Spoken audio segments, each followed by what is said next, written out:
조드레박 신부의 영적 일기. 해답은 말씀 안에서.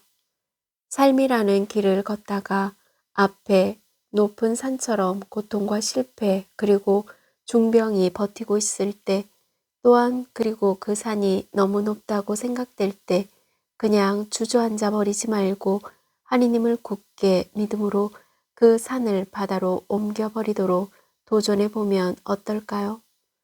그래서 저희 삶의 자리에서 믿음이 필요한 것입니다. 왜냐하면 그 믿음이 저희의 삶을 바꿀 수 있기 때문입니다. 예수님께서 말씀하셨습니다. 하느님을 믿어라.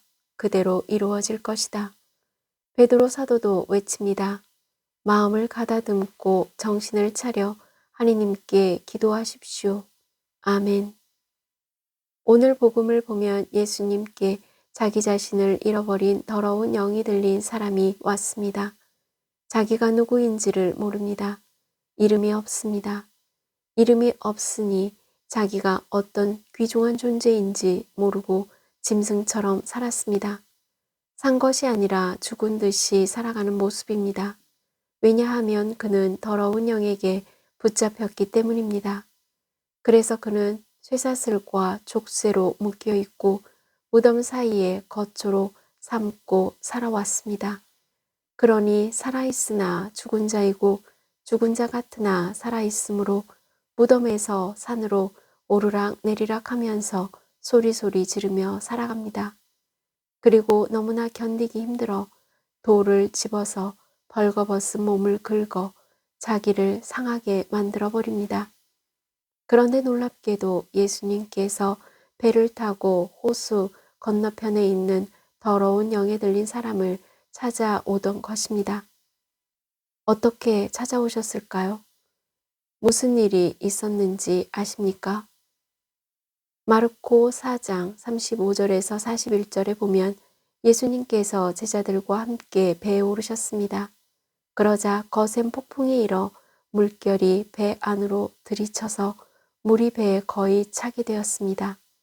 그때 예수님께서 폭풍을 잠재우시고 호숫가를 건너 이 더러운 영에 들린 사람을 찾아 건너오셨던 것입니다. 그리고 그 더러운 영에 들린 사람을 만나 치유하신 다음 다시 호숫가를 건너가셨습니다. 이렇게 예수님께서는 더러운 영에 들린 한 사람의 치유를 통해 하느님의 사랑을 보여주셨습니다. 아멘. 사랑하는 고우님들, 오늘 더러운 영에 들렸던 사람이 치유받고 당신과 함께 있게 해 주십사 하고 청하였으나 예수님께서 그에게 말씀하셨습니다. 집으로 가족들에게 돌아가 주님께서 너에게 해 주신 일과 자비를 베풀어 주신 일을 모두 알려라. 그러자 치유받은 마귀 들렸던 이가 예수님께서 자기에게 해 주신 일을 선포합니다. 나는 사람도 아닌 것이 짐승도 아니었고 짐승도 아닌 것이 사람도 아니었습니다. 저는 이름도 없습니다. 살아있어도 살아있는 것이 아니고 죽은 듯이 살아가며 나를 스스로 짐승이라고 말하면서 살아왔습니다. 그런데 오 복되신 복된 분이 말씀으로 나를 하느님의 향기라 하시고 나를 나에게 하느님의 사람이라고 말을 하셨습니다. 산 것이 아니라 죽은 듯이 살아가는 나에게 하느님의 사람이라 말씀하시고 나를 하느님의 향기라고 말씀하셨습니다. 그러자 사람들이 모두 놀랐습니다. 오늘 하느님의 사랑을 체험하게 하시는 주 예수님께서 현재 고우님들에게도 똑같은 하느님의 사랑을 베풀어 주셨음에 감사하시기를 바랍니다. 고우님들은 하느님의 사람이고 하느님의 향기입니다. 고우님들 가끔 제가 누구인지가 정말 궁금할 때가 있었습니다. 이제 그 해답을 찾았습니다. 제가 누구인지 당신은 아시니 저는 당신의 것이옵니다. 그래서 저는 하느님의 사람이고 하느님의 향기입니다. 그 해답은 오늘 복음 말씀 안에서 찾았습니다. 아멘.